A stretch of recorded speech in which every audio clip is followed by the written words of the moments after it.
this concept that the demonization of things, and this came up, I guess, with Newt Gingrich calling President Obama the food stamp president, and the ongoing sort of demonization of the unemployed in this country. We know that for blacks, the unemployment rate is 5, 6, 7 times higher, nationally than it is for whites. The demonization of the unemployed, we're seeing it in many states now. If you're getting unemployment insurance, you got to take a drug test or something. These type of movements. Tell me about the roots of this and how there's this undercurrent of raciality. I'm not sure what the word is for this. Sure. Well, you have to understand the history of this. If you go back to the Great Depression, so now let's go back to the 30s or the 40s even, and you start to think about the way that in mid-century, beginning earlier in the 30s and extending all the way really to the late 50s, government spending was viewed. It's very different than it is today. It sounds as if to some people we've always had this argument that conservatives wanted small government and liberals wanted big government, and that white folks in particular, being more, perhaps conservative in the South and elsewhere, wanted small government. But during the Depression, you will find it very hard to locate any white folks in history who were not themselves quite wealthy, who opposed government intervention in the job market or the housing market. They know, if they were working class and white, which is what 95% of all white folks were at least, that state intervention, government spending, anti-poverty programs, government intervention in the so-called free market is what saved them and their families. So there was widespread support for those programs, and that doesn't really change until the late 60s and early 70s. Now, what happens between the 30s and the late 60s and early 70s? Well, very simply, for the first 25 to 30 years or so of those programs, those big government initiatives, the FHA loans, the VA loans, the GI Bill, jobs programs, et cetera, most of those programs were essentially off limits for anyone who wasn't white, because when FDR signed them into law, he had been threatened by Southern racist white senators, most of them in his own party, that they would not support the New Deal unless the provisions were written in such a way as to make it very difficult, if not impossible, for black folks to be able to participate. So for 30 years, big government was racialized as being for white folks. And so white folks didn't have to think to themselves, oh, I bet those people are going to abuse the programs, because those people couldn't even get the programs. Beginning in the late 50s, early to mid-60s, because of the civil rights struggle, but also what was called the welfare rights movement and others, people of color fought and gained access to some of the same programs that white folks had already had access to. And it is precisely at that point where the public perception of social spending, the public perception of programs intended to help the have-nots and have-lessers becomes a perception of people of color being the ones getting help. It is precisely at that moment that public opinion begins to shift, and you begin to see white folks turning against the very programs that one generation, 2 generations earlier, they knew were important and which they supported. And so Martin Gillens, who wrote this great book many years ago, Why Americans Hate Welfare, documents in a very academic but yet readable way that as soon as the media imagery of the poor and the so-called underclass came to be black and brown folks, that's when the public support for whatever was thought of as welfare changed. And I think today we have to understand the consequence of that, which is why I spend a lot of time on this in my book that just came out, Dear White America. I talk about the way that, ironically, you have right now millions of white Americans who are facing foreclosure, millions of white Americans who don't have a job and are trying to get unemployment insurance, and now they are experiencing some of this demonization. You've got presidential candidates running around bashing people for being out of work for so long, as if somehow, they're purposely sitting around not wanting to work. And I'm sure for a lot of white folks, they're trying to figure, white working class struggling people, they're trying to figure out what they did wrong. Well, the answer is they didn't do anything wrong except be indifferent for the last 40 years as this narrative was spun that basically bashed the poor because the poor were seen as something other than white.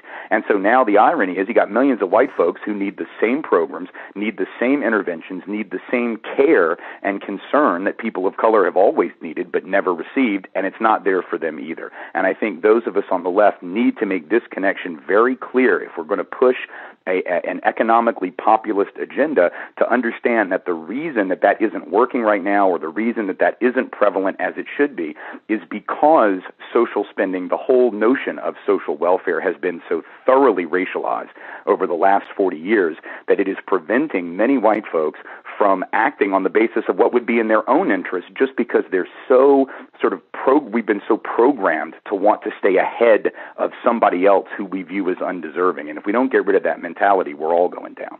And so, so tactically, how do we deal with that? I mean, what is the pushback there? Do we simply just, when we talk about poor people now, we only talk about white people? I mean, what is the tactical?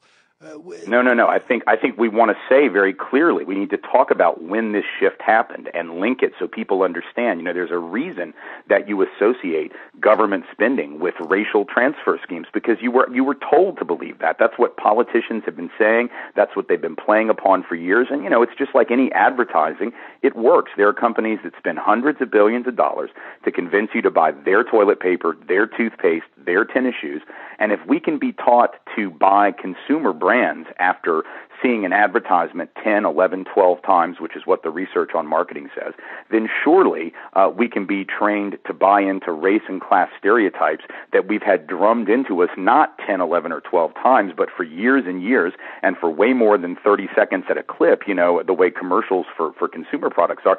So it's not that we're bad people. It's not that we're racist and classist people at our core. It's that we have been given this image over and over to the point where sometimes it gets in the way of understanding how we have to have solidarity with people of color as white folks we do if we're going to be able to pull out of the kind of economic mess we're in. And what I'm afraid we usually do is sometimes we push the economic populist argument without attending to this racialized thing, whether it's Thomas Frank, in his book, What's the Matter with Kansas? I think he very deftly but unfortunately skirts the issue of race in why economic populism hasn't worked or hasn't caught on. I think a lot of authors have done that. Jim Hightower, who I have a ton of respect for, but yet at the same time, in his writing, he doesn't talk a whole lot about the way that race has been at the core of this propaganda. And I think unless we take it on head on and make the point that it's going to be very hard to get the kind of solidarity across racial lines that we need for working people to display in order to really change that system. Yeah, I mean, if people want an example of that, at least on the right,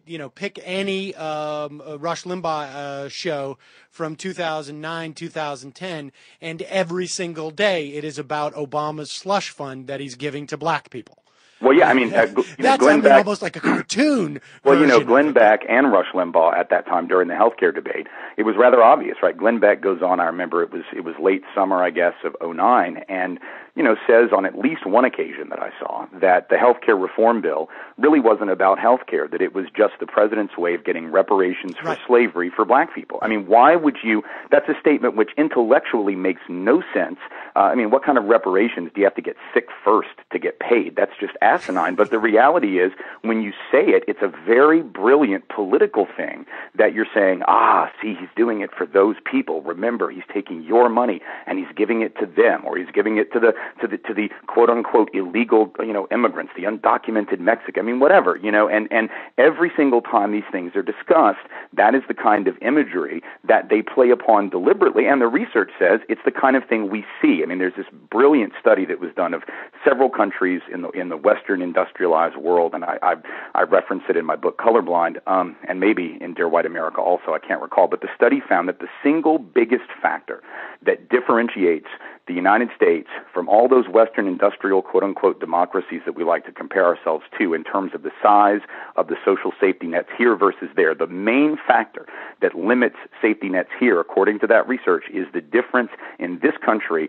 versus those other countries in the perception that racial others, and especially black people in the case of the U.S., will take advantage of and abuse the programs. That actually goes further to explain opposition to social safety net spending here than any other factor, bigger than the history of the labor movement, bigger than cultural conservatism, bigger than Protestant work ethic differences or whatever, that the actual perception of undeserving black folks taking advantage of the program, so to speak, is actually the single biggest factor in explaining why our safety nets are smaller. And again, the irony meaning that now millions of white Americans who need those safety nets don't have them and don't even realize why they don't. And that dovetails with research that shows that people's aversion to taxes is a function that they are afraid the money that they pay in taxes is going to go to help people who are they perceive lower than them on the economic or social strata, and not a function of they think they're going to be a millionaire someday.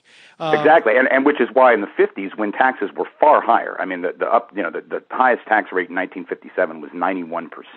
There were 18 tax brackets that were higher than anything we have now, and yet there was no widespread anti-tax revolt or anti-tax movement because folks felt like, well, I'm paying the taxes, but I'm the one, and people like me are the ones getting the services, so that's okay. It's only when that perception changed that all of a sudden the attitude changed. So when you say that we have a racialist, I guess, culture, maybe that's the wrong term. That's what you're referring to. That this notion of race is sort of so interwoven in our culture that it affects every sort of policy, or not every, but the vast majority of policies and questions that we address on a daily basis. It affects any policy that touches on the so-called public good, because the whole notion of public goods has been racialized. So whenever you use the term public, I mean, if you think about public schools, public transportation, public housing, public services, even though, when President Obama used the phrase the public option, I got very nervous because, of course, on the one hand, I'd rather we talk about single payer, but he says public option, and I know the way that people hear public. They hear public and they think of certain people, typically low income and disproportionately of color. It is a trigger word, and so I feared when he said it that was the association an awful lot of people would make, and of course it was the association that an awful lot of people made.